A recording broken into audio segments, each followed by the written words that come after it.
это видео я хочу посвятить теме при следующих ситуациях. Предположим, вы хотите отправить файлы, объемные файлы для обработки, скажем, другому человеку. Скажем, вы хотите обработать свою собственную свадьбу, да, и вам понравился определенный сервис, и вы хотите с этим человеком пообщаться.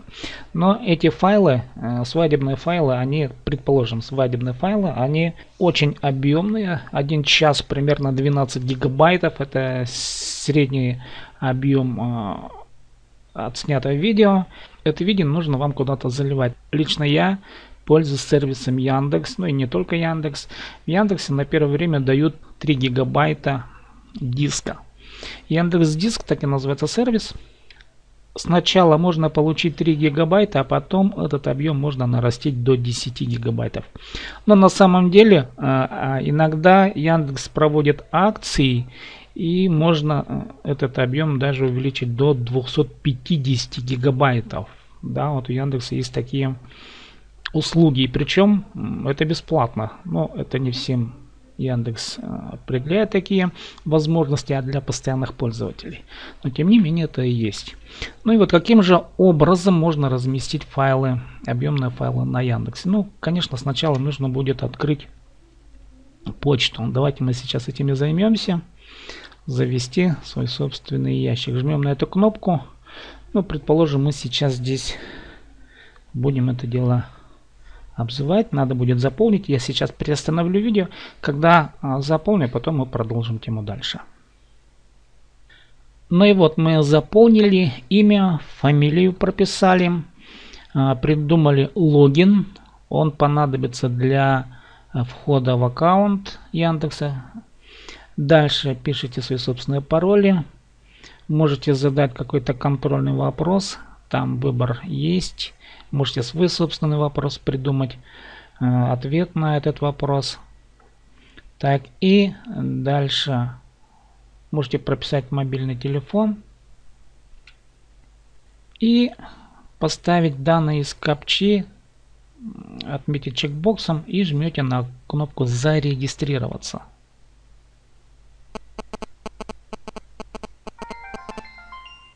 Таким образом мы сейчас открыли почту. Она выглядит, эта почта, таким образом. И что теперь далее? У Яндекса есть сервис, который называется Яндекс.Диск. Мы о нем говорили. И в данном случае он находится здесь. Вот он. Нажимаем на пиктограмму диск. Открывается такое окно. И нам предлагают скачать диск.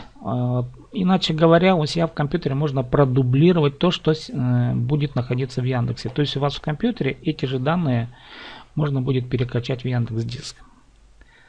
Но пока мы это закроем, дублировать не будем. Я просто покажу, как закачиваются сами файлы. Открывается вот такая страница. И я уже говорил, что дается свободное место 3 гигабайта, но его можно увеличить до 10. Надо будет пригласить друзей, акцию с партнерами провести. В общем, если пригласите друзей, у вас 10 гигабайтов будет свободного места. Давайте мы создадим папку для загрузки.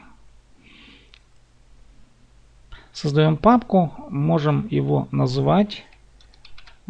Название папки вот здесь пишем. Предположим, так и напишем. Свадьба. Открываем эту папку. Мы теперь внутри этой папки. И загрузим туда наше видео. Мы для образца взяли стандартное видео от операционной системы. Так. И заливаем это видео.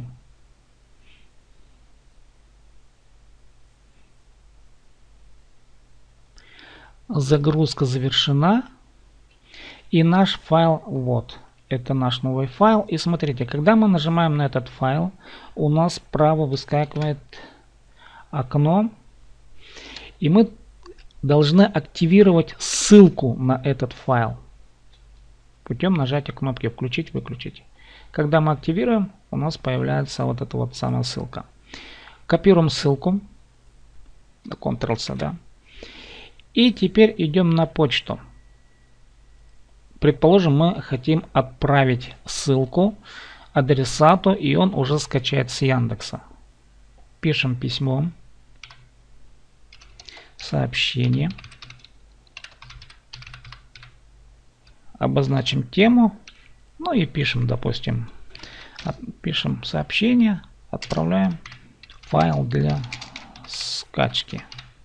Жмем стандартно на кнопку «Отправить». А теперь давайте посмотрим, какое сообщение получит тот человек, которому отправлены эти ссылки или отправлена эта ссылка. Получатель письма получает вот это сообщение в таком виде. Так, я прошу прощения, мы не дописали адрес ссылки. В сообщении для отправки мы не дописали самое главное, это нашу ссылку на скачивание. Вот эту ссылку мы теперь вставляем и отправляем. Адресат получает такое сообщение. Сообщение со ссылкой на скачивание. Когда получатель нажимает на эту ссылку, то открывается вот такое окно. И это окно, оно имеет возможность сохранения либо у себя на Яндекс.Диске, да, либо возможность скачивания. Но также это видео можно просмотреть, но, как правило, это видео не очень хорошего качества, имеется в виду оригинал. Здесь он будет не так хорош, как на самом деле, поэтому не следует ссылаться на качество воспроизведения именно Яндекс.Диска. Мы нажимаем на кнопку «Скачать», и это видео теперь у нас скачивается на компьютер. Получатель таким образом получит этот файл полностью таким, каким он его залил в Яндекс.Диск. Вот таким несложным образом можно будет общаться с теми людьми, кто хочет обрабатывать ваше видео. Ну, в данном случае мы рассматривали тему свадьбы, но на самом деле, конечно, видео оно может быть самое разнообразное. И самая главная задача — это отправить объемный файл. Каким образом можно будет нарастить объем Яндекс.Диска? Там есть разные формы. Это уже другая тема. Сейчас же я завершаю свое видео. Спасибо за внимание. С вами был Сибдей Том.